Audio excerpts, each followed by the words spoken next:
Well, good evening, and thank you for tuning in to another day with Fathers Who Care. It is always a pleasure to be back on the air to come to you each week with some valuable information and guests. And so as we're waiting on our special guests, we're just going to go ahead and get started.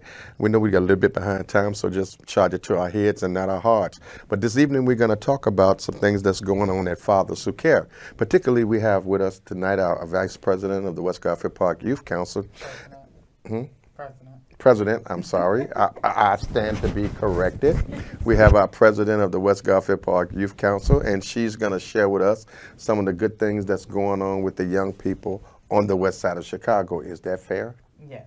Yeah, the young people in the West Garfield Park Youth Council are moving ahead right now with their Impact Identities program. The Impact Identities program is full of fun, internship opportunities, college tours, peace circles, mentoring, and much, much more. You all met today and you was talking about conflict resolution and good things. So our guest this evening, till our guests come in, our special guest is Vernisha Jones. So Vernisha, tell us what you've been up to. Hey, I'm Vernisha Jones. I'm the president of the West Garfield Park Youth Council. And like you said, we have been doing our Impact Identities program with our youth. It's our drop-in program where we have young people from ages 12 to 24 come in twice a week, 2 hours a day, where they come in and we have peace circles. We come in and we do different type of job readiness programs. We teach them how to do job interviews. We just, a day-to-day, they come in and talk to us about how their day went at school. We talk about the different issues that's happening in our community, how we could change them, and just showing them that they have a voice. And that's important because if we really want to curb violence here in the city of Chicago, I believe that if we bring additional resources to the young people, more resources, less friction. As long as a young person is busy, they can't get caught up in any activities that's negative. But as long as you give young people a lot of time, they're going to create stuff. If they're not doing structured programs or if they have fell between the cracks and they have lost their identity, then they're going to result to something else, or they're going to get caught up in some peer pressure, and people will run them to the side. So I want you all to pray for us, pray for me and my family as we continue to move forward in our activities and empowering the young people in our community. Also remember, we got responsible fatherhood programs, youth leadership and development programs. We also have violence prevention, community empowerment activities, and then we also have some matey stuff. Oh, wait a minute, look at here, I just got a visitor. So listen, so that's what we're gonna do is continue to provide you, the listening audience, with opportunities and resources. So if you have any questions, give us a call at Fathers Who Care at 773-287-5821. And as we were sitting here talking, we had a special guest that just popped in to talk with us. Well, we have here on my far right, is none other than our representative, state rep of the 10th district. We call him Omar, but he'll tell you a little bit more about himself because I'm going to go right into it and say, state rep, why are you so passionate in the district and what you're doing? Why are you so passionate about all the things that's going on in the district? Well, first of all. Yeah, introduce them, let them know who you are, what's going on. Well, first of all, good evening. Yes, sir. And thank you for having Reverend Jones. Sorry for just popping in on you like that. No, it's good. Young lady, what's your name? Vernisha. Vernisha, representing Williams. Pleasure meeting you. Yeah. And I just had the opportunity to stop by and say hello. I'm passionate, brother, because I care. I'm a black man, come from a black family, and I care. I know the plight as well as the fight. I know the struggles. Right. I know the fact that we've been misled for generations. Yes. And I want to get in front of just teaching us the truth. And that's important. And we do know that you have that passion, and we know that you are really committed to the young people. You're committed to the community, and we just want to. What motivates you to really want to stay in this fight for what we're doing in the district? Well, because people are changing, things are changing. Well, not just the district, things are changing, but the reality doesn't change. That's good. I like that. The neighborhoods may change, but the reality doesn't change. Okay. The fight doesn't change. The plight doesn't change. And the help that we need doesn't change. Okay. No one needs help like we need help. Okay. So listen, You know, we've heard a lot of good things going on in the district. We heard about some new legislation that's supposed to start on Monday, and I really want to ask a question about that. Sure. You know, so I want to know about the Safety Act legislation that's supposed to be rolled out on Monday. What's your opinion on that? Well, Safety Act, we're basically ending cash bail.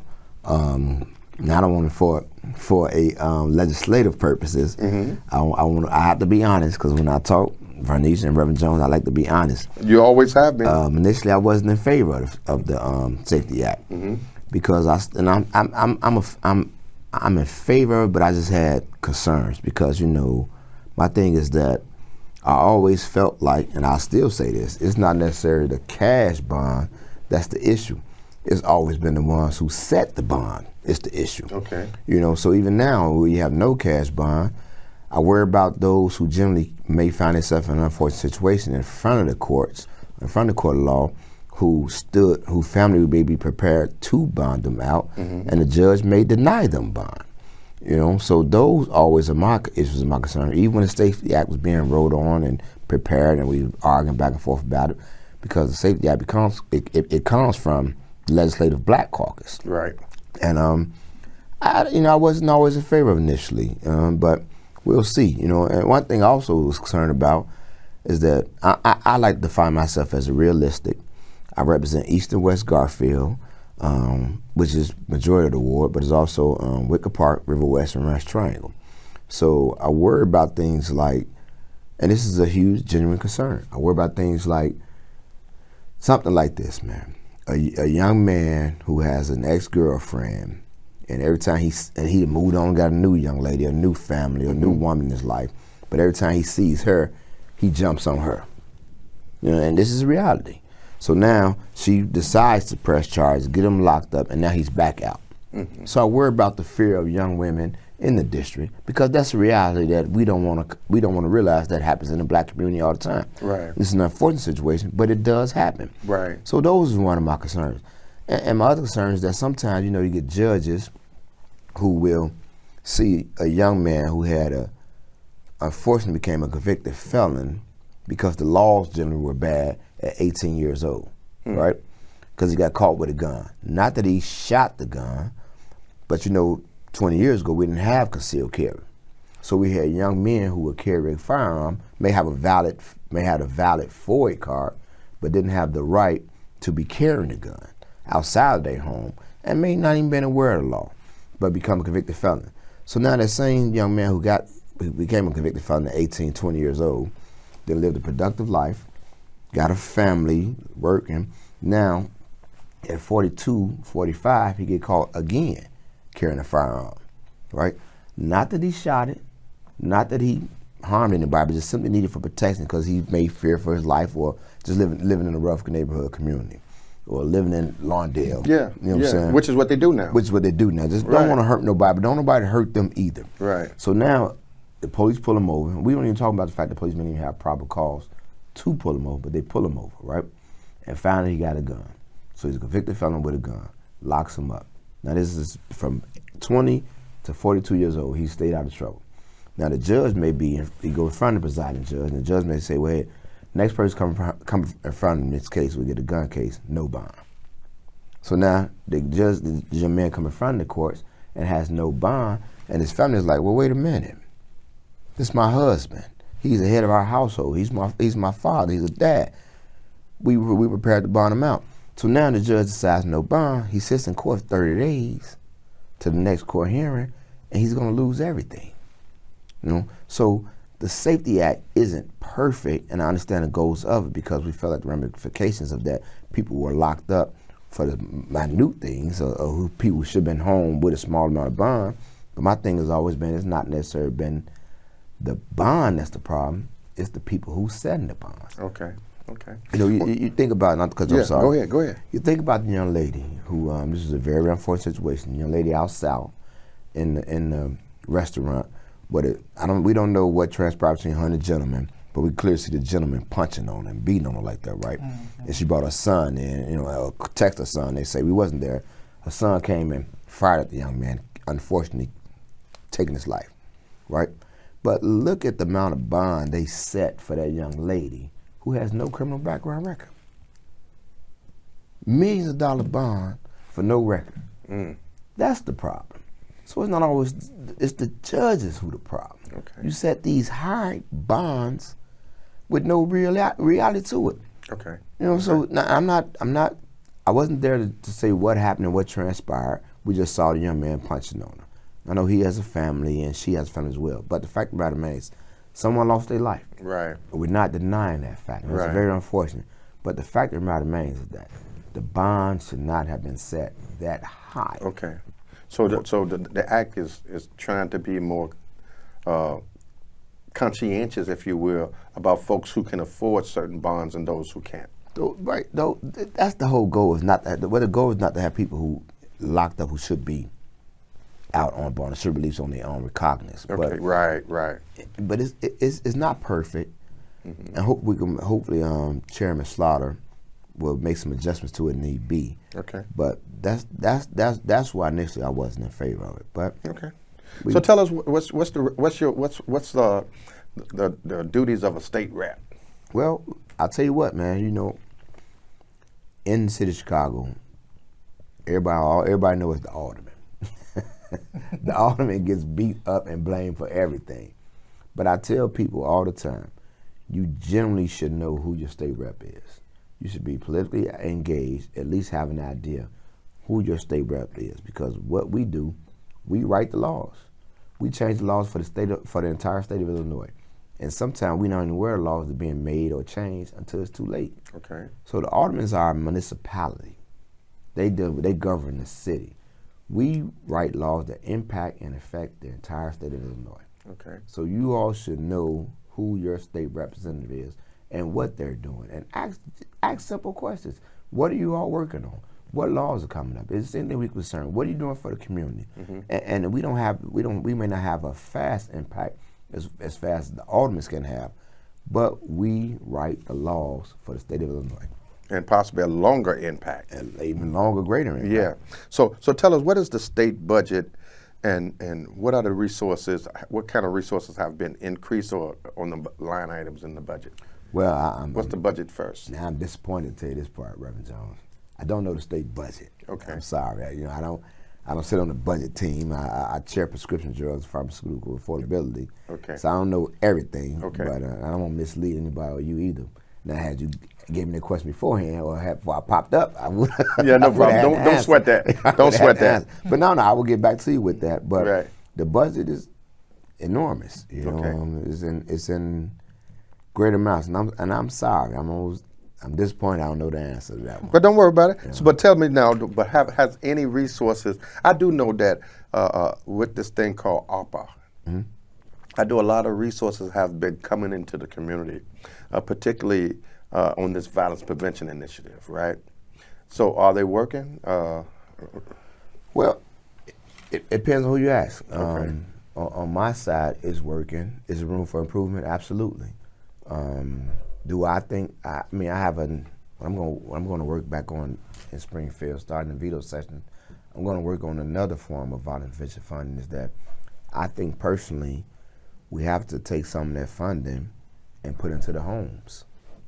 Okay. You know, see what's going on with the mothers. Right. Why? Right. And I'm not judging anyone, so I want to be very careful with my wording. But Right. maybe we could give some of that money to the mothers who are the governing body, Okay. or the fathers who are the governing body Okay. of their household as well, and see if we could help them.